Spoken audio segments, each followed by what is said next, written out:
Hola oyentes de Radio Sefarad y bienvenidos nuevamente a un Bacari suelto en las ondas con Sergio Bacari desde Israel. ¿Qué tal, Sergio? Shalom, Jorge, y shalom a todos los que nos están escuchando.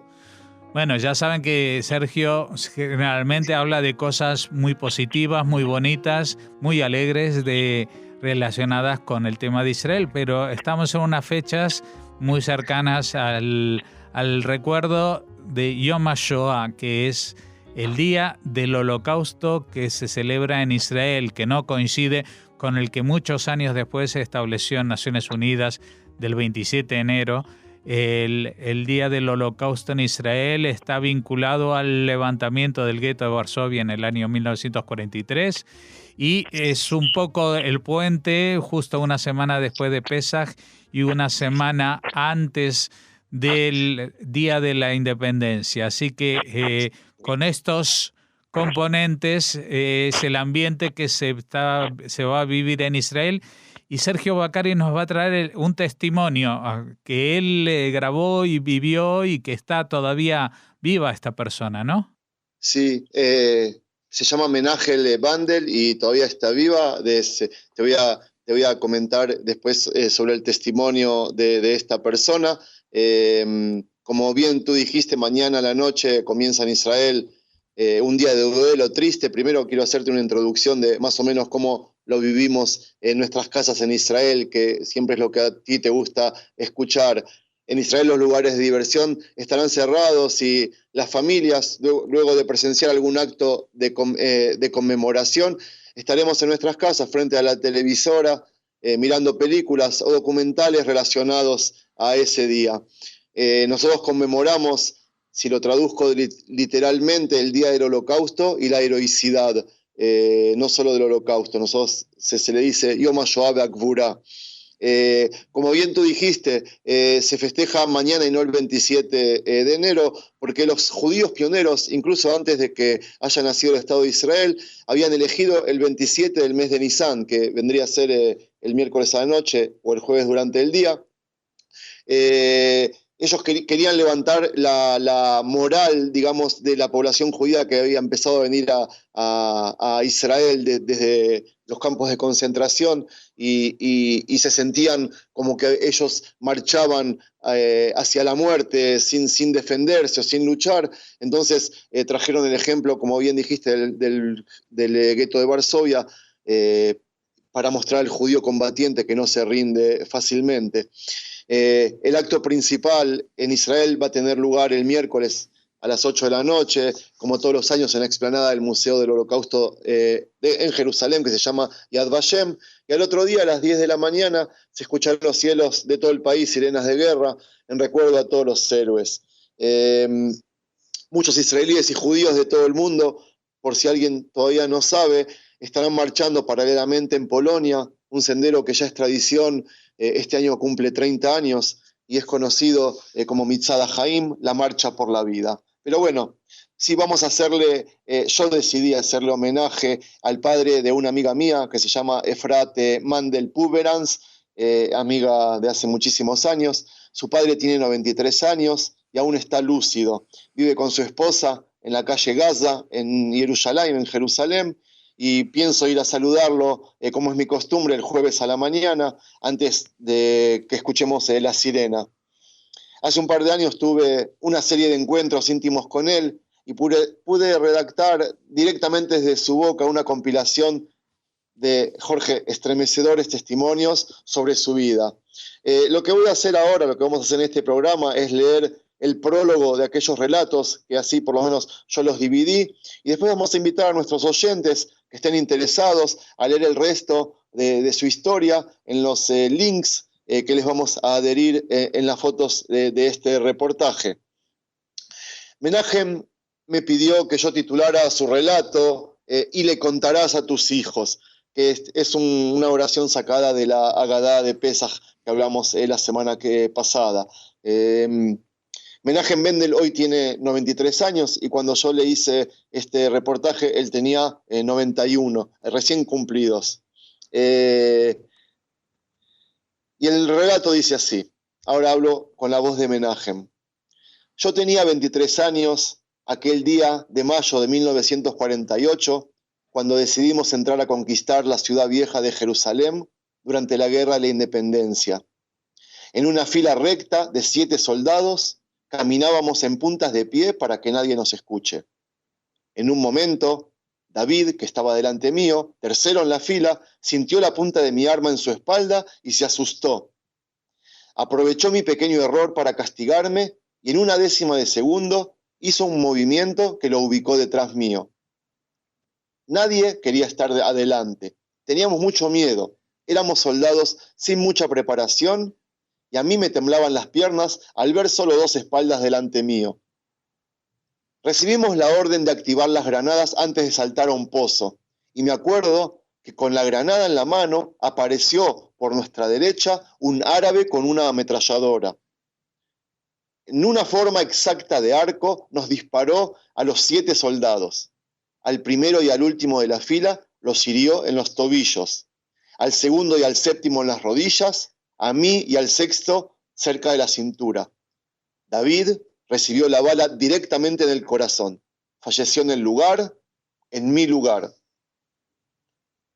Después de la guerra de Yom Kippur, en 1973, volvíamos en un jeep militar a Jerusalén. Mientras estaba sentado atrás, del lado de la ventana y mirando el paisaje, a Aarón, que estaba en el medio, me rogó que intercambiáramos lugares. Años luz vi este hermoso paisaje, pero al revés, desde Jerusalén hacia las montañas, me dijo. Déjame disfrutar y ver por primera vez qué es lo que veían los árabes antes que liberemos la ciudad. Fue tan convincente su pedido que asentí y nos cambiamos de lugar. Bajando desde Mebaseret Etzion a mucha velocidad, el jeep perdió control y caímos a un precipicio. Al abrir los ojos en el hospital, me preguntaron si tenía intenciones de ir al entierro de Aarón. Este había fallecido en el accidente. Fue el único que no lo sobrevivió, ya que cada vuelta carnera que dio el auto pegó en su puerta. Aquella puerta en la que yo estaba apoyado unos minutos antes. Esas fueron 2 de las 3 veces que me salvé de la muerte dentro de Israel. Esa muerte que vi en otras 4 oportunidades con mis propios ojos durante el Holocausto y después de la Segunda Guerra. Mi biografía no hubiese sido contada ni sabida si me hubiese atrapado en alguna de esas oportunidades, ya que jamás conté mi historia. Nunca quise que nadie la sepa. Si no fuera porque me lo pidieron mis nietos hace unos años, no creo que lo hubiese logrado o intentado siquiera. No con mis 91 años que tenía hace 2 años. Esta es la segunda vez que estoy con ganas de contar y compartir el cuento de mi vida. Quiero que me escuches sin interrumpirme. Voy a contarte principalmente el Holocausto. No te asustes si lloro y no me interrumpas, por favor. He pasado una vida nada fácil. Quedé solo en el mundo sin una familia que me contenga al ser joven y, como ves, llegué a ser el jefe de una tribu, de una familia. Vivo con Asgad, mi mujer, ya hace 65 años de casados. Tenemos 3 hijos exitosos, 8 nietos y hasta 2 bisnietos. Quiero contarte para que escribas, para que documentes, que la gente sepa y el mundo se entere lo que pasamos durante la Segunda Guerra Mundial y el Holocausto. Una época tan interesante como horrorosa. Y quiero contarte para serle fiel a nuestra tradición y le contarás a tus hijos. De toda mi familia quedé yo solo. Te voy a contar las cosas que tuve que pasar hasta llegar a Israel en el año 1947. Tuve la fortuna de vivir una época muy interesante, desde una niñez pastoral en mi ciudad natal de Checoslovaquia, para luego sufrir durante años las heridas que me dejó la Segunda Guerra Mundial, por parte de los que odiaban a los judíos y quisieron exterminarnos, hasta que llegué a este lugar que al año que yo llegué se transformó en un país. Hoy estamos tanto ustedes como yo aquí. Tú eres la evidencia que aquellos que odiaban a los judíos no consiguieron cumplir su misión, su deseo. Am Israel Jai. Participé en todas las guerras para levantar el país y para defenderlo. Y me siento un afortunado, en especial por haber llegado a lo que soy. El mundo entero cambió en los años 2000 y yo que fui uno de los pioneros de la computación en el Ministerio de Justicia de Israel, me siento orgulloso del avance en el campo de la computación. La gran revolución que comenzó este siglo, que ni siquiera alguien pudo haber soñado o imaginado, la viví en carne propia y la hice con mis propias manos y sin siquiera haber estudiado. Yo, que nací en una ciudad sin electricidad y sin agua corriente, fui de los pocos que lideró el desarrollo tecnológico con toda su dimensión y su velocidad. Junto con eso, no puedo olvidarme lo que pasé. No estoy con capacidad de entender cómo un pueblo que se hacía llamar culto fue capaz de asesinar personas, mujeres y niños con tal brutalidad y sin que fueran acusados de algo, por el solo hecho de que habíamos nacido de madres judías. Estos cadáveres ni siquiera lograron ser enterrados en Israel y nosotros, que sobrevivimos, no tuvimos ni tenemos la posibilidad de decir Kaddish delante de sus propias lápidas, porque ni siquiera las hay. También aquellos que sobrevivimos fuimos distribuidos como pollos por todo el mundo y décadas enteras no supimos el uno del otro e incluso hay muchos que no se volvieron a ver hasta el día de hoy. Los que sobrevivimos no pudimos saber de nuestras familias durante años o nunca más. Mis padres y mi hermana menor fueron incinerados en Auschwitz por orden de Mengele. Mis dos hermanas y yo, que sobrevivimos, tampoco pudimos vernos después de la guerra. Pepi sobrevivió a los campos de concentración, pero falleció de fiebre tifoidea días después de haber sido liberada por los americanos, quienes al darles de comer latas de conserva sin saber lo que realmente necesitaban aquellos sobrevivientes, que eran esqueletos que respiraban, terminaron matando a casi todos. Pepi no consiguió comer de una manera moderada y fue así como se despidió del mundo. Lili, mi otra hermana, que al fin de la guerra volvió a nuestra casa en Checoslovaquia para esperar al resto, tuvo que conformarse con un abrazo mío 24 años más tarde, cuando conseguimos reencontrarnos en la casa de nuestra infancia. A mí, después de la guerra, los rusos me atraparon y me llevaron como prisionero de guerra junto con los soldados nazis, sin que nadie supiera que había sobrevivido. Fue muy cruel sentir que uno es liberado, pero no consigue lo que más soñó durante todos los años de la guerra. Solo para ese abrazo uno guardaba fuerzas, pero ese abrazo jamás llegó. Jorge, esta es el prólogo de una persona, conocí muchos sobrevivientes del Holocausto, pero esta es una persona que no vivió el Holocausto, que no se enteró de que hubo un Holocausto en Europa, a pesar de que él estaba en campos de concentración haciendo marchas de días enteros, fue prisionero de guerra de los rusos, trabajó en campos forzados, pero sin saber de que hubo un holocausto, de que mataron judíos, absolutamente nada, hasta unos meses después de que terminó el holocausto incluso.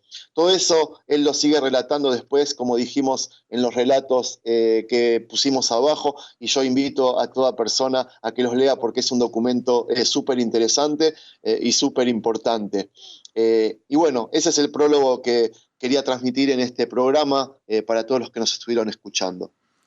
Y nos has dejado un poco mudos y expectantes para oír al resto, pero el resto lo pueden leer ustedes mismos. El resto está recogido en estas entrevistas que hiciste y tradujiste hace un par de años. Desgraciadamente no tenemos las grabaciones originales, pero da igual, porque también estaban hechas en hebreo y la mayoría de la gente no las hubiera podido entender.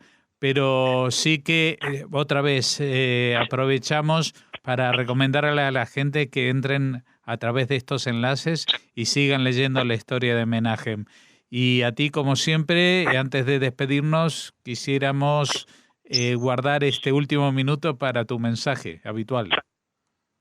Sí, también voy a usar las palabras de Menahem.